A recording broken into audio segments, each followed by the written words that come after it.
শেষ মুহূর্তের প্রচারণায় ব্যস্ত সময় কাটছে ঢাকার বিএনপি প্রার্থীদের। ভোটের আগে শেষ সাপ্তাহিক ছুটি মাথায় রেখে বৃহস্পতিবার নির্বাচনী এলাকা চষে বেরিয়েছেন নেতারা, জেনেছেন মানুষের সংকটের ভোগান্তির কথা। প্রার্থীদের অভিযোগ, নির্বাচনের দিন কারচুপির আশঙ্কা আছে এবং মাথাচাড়া দিয়ে উঠছে মুক্তিযুদ্ধের পরাজিত শক্তি।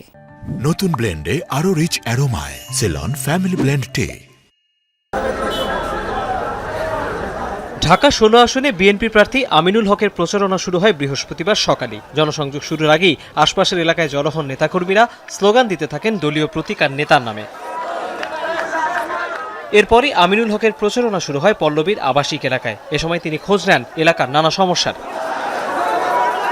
তাদের কোনো জনসমর্থন নাই, তাদের কিছু আছে ফিক্সড, এবং সেই জনসমর্থনকে তারা নিয়ে তারা বিভিন্ন অসহায় মানুষকে বিভিন্ন প্রলোভন দেখিয়ে তারা তাদের ভোটগুলোকে তাদের হাতে নেওয়ার চেষ্টা করছে।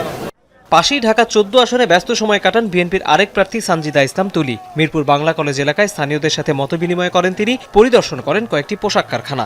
মার্কেটগুলোতে ওয়েল প্ল্যান্ড না, লোডিং আনলোডিং জোন নাই, অপরিকল্পিতভাবে যে কোনোখানে ফুটপাত দখল করা হয়েছে, বাজার করা হয়েছে। এগুলো ওয়েল প্ল্যান্ড ওয়েতে আনতে হবে ইনশাল্লাহ। আমাদের পরিকল্পনায় আছে যেন জনগণের যে দুর্ভোগের জায়গাগুলো সেই জায়গাগুলো আমরা কাজ করতে পারি। ঢাকা ১৮ আসনে গ্যাস সংকট দীর্ঘদিনের। ড্রেনেজ আর আইনশৃঙ্খলা পরিস্থিতির উন্নতি দেখতে চান স্থানীয়রা। তুরাগ থানা বিএনপির অঙ্গ সংগঠনের সমাবেশে যোগ দিয়ে বিএনপি প্রার্থী এস.এম. জাহাঙ্গীর জানান, নির্বাচিত হলে সব সমস্যার সমাধান হবে।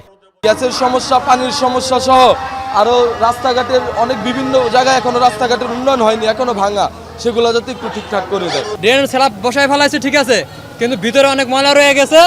অনেক সময় এখনই নতুন অবস্থায় পানি প্রায় সময় আটকে যান, মশার জন্য থাকাই যায় না। সন্ত্রাস, চাঁদাবাজ এবং মাদকের সমস্যা আছে, কৃষকের সমস্যা আছে। আমরা প্রথম থেকে এই সমস্ত সমস্যাগুলো নিয়ে কাজ করছি। দক্ষিণে ঢাকা ৪ আসনে প্রচারণার সময় জামাতের বিরুদ্ধে আচরণবিধি লঙ্ঘনের অভিযোগ করেন বিএনপি প্রার্থী তানভীর আহমেদ রবিন। জামাতে ইসলাম এই মুহূর্তে আওয়ামী লীগের কায়দায় চলে গেছে। তারা নিত্য নতুন ঘটনা ঘটাচ্ছেন এবং তারা নির্বাচনকে বিতর্কিত করার জন্য আগে থেকেই একটা মাঠ তৈরি করছে।